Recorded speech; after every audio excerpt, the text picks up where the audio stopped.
जालौन के कोंच नगर में चैत्र नवरात्रि के पावन अवसर पर आध्यात्मिक माहौल को जीवंत करने के लिए 21 मार्च से 27 मार्च तक श्रीमद्भागवत कथा का भव्य आयोजन किया जा रहा है।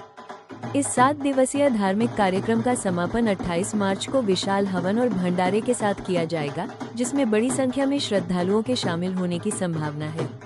कार्यक्रम का शुभारंभ 21 मार्च को सुबह 10 बजे महामाई मंदिर, रामकुंड कॉलोनी से भव्य कलश यात्रा के साथ होगा।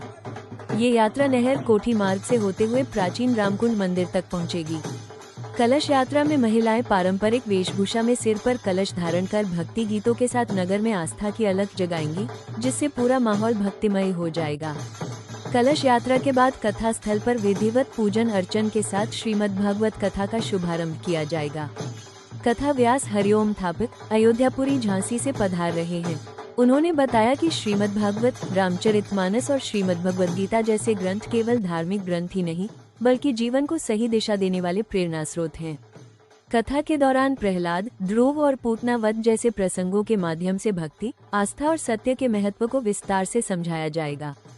इस आयोजन में कोंच के वरिष्ठ समाजसेवी विनोद कुमार पांडे और उनकी धर्मपत्नी अर्चना पांडे परीक्षित की भूमिका में उपस्थित रहेंगे।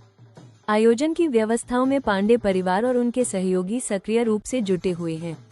फिलहाल इस धार्मिक आयोजन को लेकर पूरे क्षेत्र में उत्साह का माहौल है और बड़ी संख्या में श्रद्धालुओं के पहुंचने की उम्मीद जताई जा रही है।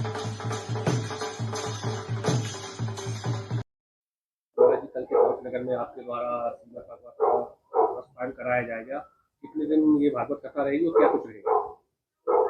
ये कथा कल 21 अप्रैल से 21 मार्च से 27 मार्च तक चलेगी और 28 का हवन भंडारा होगा और कल 10 बजे से कलश यात्रा और जो स्थान निश्चित किए गए हैं वहाँ से चलेगी और पुनः कथा स्थल पर आकर के उस कलश यात्रा का विराम होगा, फिर कथा का शुभारंभ होगा।